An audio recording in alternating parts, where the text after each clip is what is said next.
Friends, welcome to S P smart hybrid schooling system. बच्चे, अब हम लोग आज जेई मेन के क्वेश्चन डिस्कस करने जा रहे हैं, haloalkanes and haloarenes topic का। तो फर्स्ट क्वेश्चन जो हमने लिया है उसमें है the major product of the following addition reaction is. हमारे पास प्रोपीन है, इसमें क्लोरीन ऐड कर रहे हैं वाटर के प्रेजेंस में। तो जो प्रोपीन है देखो CH3 CH double bond CH2, इसमें क्लोरीन का एडिशन करेंगे तो ये साइक्लिक क्लोरोनियम आयन बनाएगा जो कि इंटरमीडिएट होगा। क्लोरीन जो है यहाँ पे लोन पेयर है, लेकिन ये इलेक्ट्रोफाइल की तरह काम करेगा, तो डबल बॉन्ड इस पे अटैक करेगा, ये बॉन्ड यहाँ से ब्रेक करेगा, तो यहाँ से Cl माइनस बाहर हो गया। तो इसके साथ क्या हो गया, जो ये Cl अटैच होगा तो CH ये पाई बॉन्ड दे दिया है, तो सिंगल बॉन्ड CH2, इसके साथ क्लोरीन जो है दोनों के साथ अटैच होके, क्लोरीन एक ही बॉन्ड बनाता है, दो बॉन्ड बना लिया यहाँ पे, तो इससे पॉजिटिव चार्ज आ जाएगा जिसे साइक्लिक क्लोरोनियम आयन बोलेंगे, और ये रिएक्शन जो है स्लो होता है। ठीक है, अब इसके बाद हमने दूसरा इसमें वाटर भी लिया है, तो वाटर जो है अब अटैक करेगा। वाटर H2O है, ये न्यूक्लियोफाइल का काम करेगा क्योंकि ऑक्सीजन के पास दो डोनेटेबल लोन पेयर इलेक्ट्रॉन है। अब ये किस कार्बन पे अटैक करेगा, इस कार्बन पे, क्योंकि ये सेकेंडरी है, सेकेंडरी कार्बोकेटाइन की स्टेबिलिटी ज़्यादा होती है, ये जो है प्राइमरी है। ठीक है, सेकेंडरी कार्बन पे अटैक करेगा, जैसे ही अटैक करेगा कार्बन के 5 बॉन्ड्स बनेंगे, मतलब ये वाला बॉन्ड ब्रेक करेगा। ये बॉन्ड ब्रेक करेगा तो अब हमारा नेक्स्ट प्रोडक्ट क्या बन जाएगा, CH3 CH, इसके साथ H2O, ऑक्सीजन लोन पेयर दिया है इसीलिए ऑक्सीजन पे पॉजिटिव चार्ज आ जाएगा। CH2 के साथ क्लोरीन आ जाएगा, क्लोरीन का पॉजिटिव चार्ज खत्म क्योंकि ये इलेक्ट्रॉन ले गया। अब ऑक्सीजन का पॉजिटिव चार्ज खत्म करने के लिए ऑक्सीजन क्या करेगा, यहाँ से H+ एलिमिनेट करेगा और इलेक्ट्रॉन पेयर लेके ऑक्सीजन का पॉजिटिव चार्ज खत्म हो जाएगा, तो H+ एलिमिनेट होगा और प्रोडक्ट बन गया CH3 CH के साथ OH, फिर CH2 के साथ Cl। तो अब ये ऑप्शन चेक करना पड़ेगा, CH2 के साथ Cl, CH के साथ OH, ये हमारा ऑप्शन बी है, इसलिए इसका ऑप्शन बी करेक्ट होगा। अब नेक्स्ट क्वेश्चन हम लोग ले रहे हैं। इस क्वेश्चन में है the increasing order of reactivity of the following compounds towards electrophilic aromatic substitution. मतलब जो एरोमेटिक रिंग में है इसमें इलेक्ट्रोफाइल का सब्स्टिट्यूशन करना है। तो इलेक्ट्रोफाइल इसके साथ कब आएगा, जब रिंग पे नेगेटिव चार्ज आएगा, और रिंग पे नेगेटिव चार्ज कौन होगा, जो +M ग्रुप होगा वो इस पर +M ग्रुप जो है नेगेटिव चार्ज देगा ऑर्थो और पेरा पोजिशन पे। जैसे क्लोरीन है, क्लोरीन जो है +M ग्रुप है और -I इफेक्ट भी शो करता है। ठीक है, क्लोरीन +M ग्रुप है, तो ये क्या करेगा, रेजोनेंस के कारण जब ये इलेक्ट्रॉन इधर शिफ्ट करेगा तो ये इलेक्ट्रॉन यहाँ आएगा, माइनस चार्ज। सिमिलरली जब ये आगे रेजोनेटिंग स्ट्रक्चर बनाएंगे तो यहाँ भी माइनस आता है और यहाँ भी माइनस आता है। तो क्लोरीन जो है +M और -I ग्रुप है, तो ऑर्थो और पेरा पे नेगेटिव चार्ज आएगा, तो इस पर जो हमारा इलेक्ट्रोफाइल आसानी से ऑर्थो और पेरा पे पोजीशन पे आ जाएगा। क्लोरीन को इसलिए हम लोग एक्टिवेटिंग ग्रुप या हम लोग इसे ऑर्थो पेरा डायरेक्टिंग ग्रुप भी बोलते हैं। लेकिन इसका एक और चीज़ है, क्लोरीन की इलेक्ट्रोनेगेटिविटी ज़्यादा होने के कारण ये -I इफेक्ट भी शो करता है। CH3 जो है CH3 +M ग्रुप है due to hyperconjugation. Hyperconjugation के कारण CH3 +M ग्रुप का काम करेगा, ये इलेक्ट्रॉन पेयर शिफ्ट करेगा इधर। किस तरह से करेगा, देखो मिथाइल है, मिथाइल में अल्फ़ा हाइड्रोजन है, अल्फ़ा हाइड्रोजन के कारण रेजोनेंस होगा, इसमें अल्फ़ा हाइड्रोजन है, तो ये इलेक्ट्रॉन जैसे ही इधर शिफ्ट करेगा ये इलेक्ट्रॉन इधर आएगा। फिर आगे रेजोनेटिंग स्ट्रक्चर बनाएंगे तो देखेंगे यहाँ पे और यहाँ पे ऑर्थो और पेरा पोजीशन पे जो है नेगेटिव चार्ज आएगा, इसीलिए इलेक्ट्रोफाइल ऑर्थो और पेरा पोजीशन पे जाएगा, तो इसे भी +M ग्रुप और ऑर्थो और पेरा डायरेक्टिंग ग्रुप बोलेंगे, और ये -I इफेक्ट शो नहीं करेगा। तो 1 और 2 में 2 का ज़्यादा होगा 1 से, क्योंकि 1 में +M ग्रुप तो है लेकिन उसके साथ साथ -I ग्रुप भी क्लोरीन है। CH3 +M ग्रुप है और +I ग्रुप है, जितने भी अल्काइल है दैट इज +I ग्रुप, तो +I ग्रुप भी इलेक्ट्रॉन डोनर है, तो ये बेंजीन रिंग को इलेक्ट्रॉन देगा, इसीलिए सेकेंड का फर्स्ट से ज़्यादा होगा।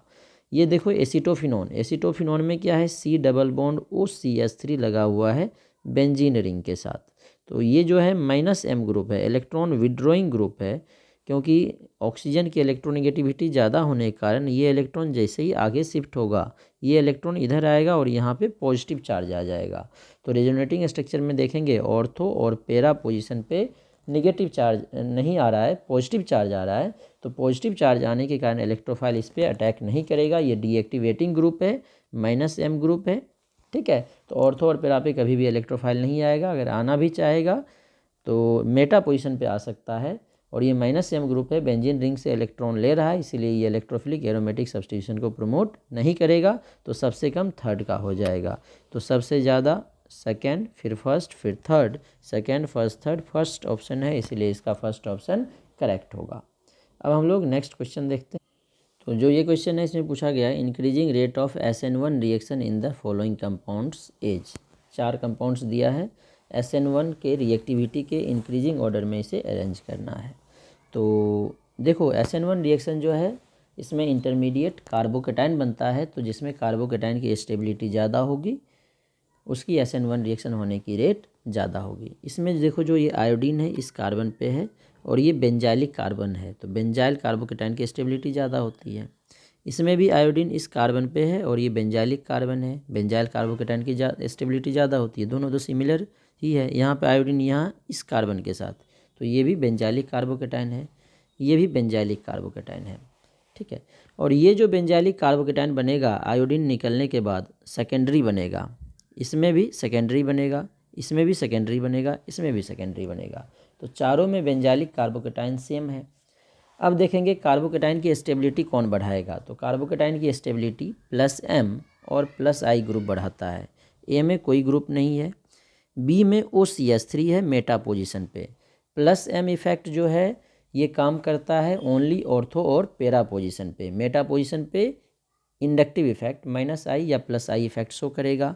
तो OCH3, Me का मतलब है मिथाइल, CH3, OCH3 ऑक्सीजन की इलेक्ट्रोनेगेटिविटी कार्बन से ज़्यादा है और मेटा पोजीशन है, तो यहाँ पे रेजोनेंस तो होगा नहीं, यहाँ पे इंडक्टिव इफेक्ट होगा। इलेक्ट्रोनेगेटिविटी ज़्यादा होने के कारण यहाँ पे -I इफेक्ट होगा, ठीक है। ए में कोई ग्रुप नहीं है, बी में -I है, तो -I और -m कार्बोकेटाइन की स्टेबिलिटी को डिक्रीज करता है, इसलिए SN1 का रेट ऑफ रिएक्शन जो है डिक्रीज करेगा। +I और +m कार्बोकेटाइन की स्टेबिलिटी बढ़ाता है, इसलिए SN1 का रेट इंक्रीज करेगा।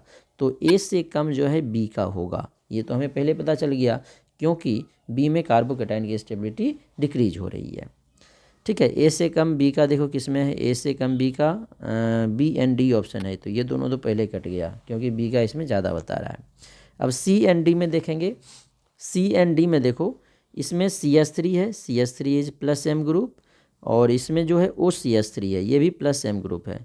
और OCH3 में जो है लोन पेयर के कारण रेजोनेंस होगा, +m ग्रुप होगा लोन पेयर के कारण। और यहाँ पे जो +m ग्रुप होगा जो CH सिग्मा बॉन्ड है उसके कारण होगा, हाइपर कंजुगेशन के कारण। तो हाइपर कंजुगेशन से ज़्यादा इजीली ऑक्सीजन अपना लोन पेयर डोनेट करेगा।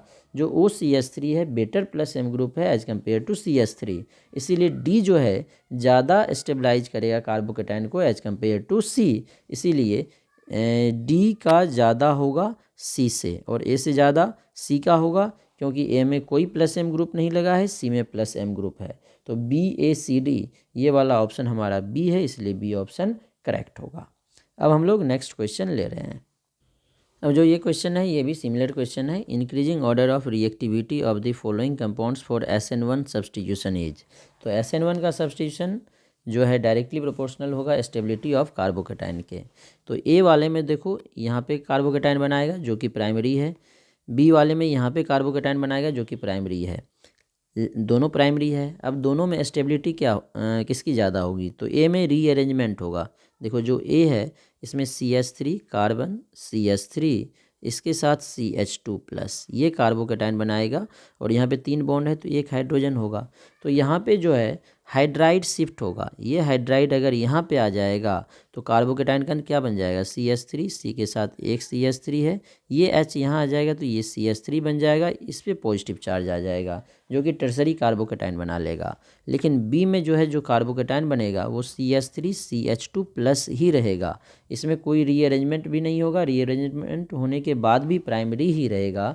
तो ए कार्बोकेटाइन की स्टेबिलिटी बी से ज़्यादा होगी, तो ए मोर स्टेबल देन बी, ठीक है। अब सी और डी में चेक करते हैं। सी और डी में जो चेक करोगे तो सी में देखो इसमें OCH3 पैरा पोजीशन पे लगा है, तो ये बेंजाइलिक कार्बोकेटाइन है और ये भी बेंजाइलिक कार्बोकेटाइन है। डी में कोई ग्रुप नहीं है, ये OCH3 पैरा पोजीशन पे है, इसीलिए +M ग्रुप होगा।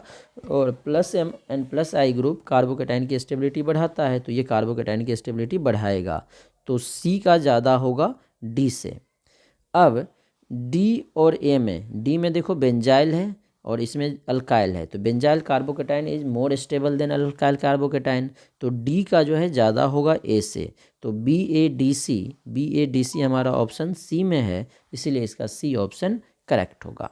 ठीक है, अब हम लोग फिर से नेक्स्ट क्वेश्चन लेते हैं।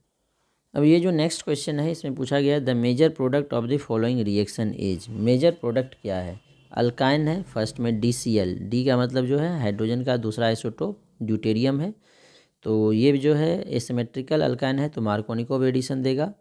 DI भी मार्कोनिकोव एडिशन देगा, तो जो हमारा कंपाउंड है CH3C ट्रिपल बॉन्ड CH, इसमें जब हम लोग DCl ऐड करेंगे तो मार्कोनिकोव एडिशन होगा, Cl आएगा इस कार्बन पे क्योंकि यहाँ पे लेस हाइड्रोजन है, सेकेंडरी कार्बोकेटाइन बनाएगा, और D आएगा यहाँ पे, तो CH3C डबल बॉन्ड CH है, तो इसके साथ हमारा आ गया Cl और इसके साथ आ जाएगा ड्यूटेरियम। अब इसमें फिर से DI डाल दिया, जैसे HI है, हाइड्रोजन के बदले ड्यूटेरियम लिया है, तो फिर से आयोडीन आएगा बीच वाले कार्बन पे CH3 क्योंकि सेकेंडरी कार्बोकेटाइन बनाएगा ये, D यहाँ पे आयोडीन आ जाएगा, CH के साथ एक D है, एक और D आ जाएगा, तो ऑप्शन देखो CH3 C के साथ Cli और CH के साथ दोनों D, तो CDCl ये तो है नहीं, D2 बीच में आएगा नहीं, D और I नहीं आएगा, C के साथ आयोडीन क्लोरीन और इस C के साथ दोनों ड्यूटेरियम, D ऑप्शन इसका करेक्ट होगा।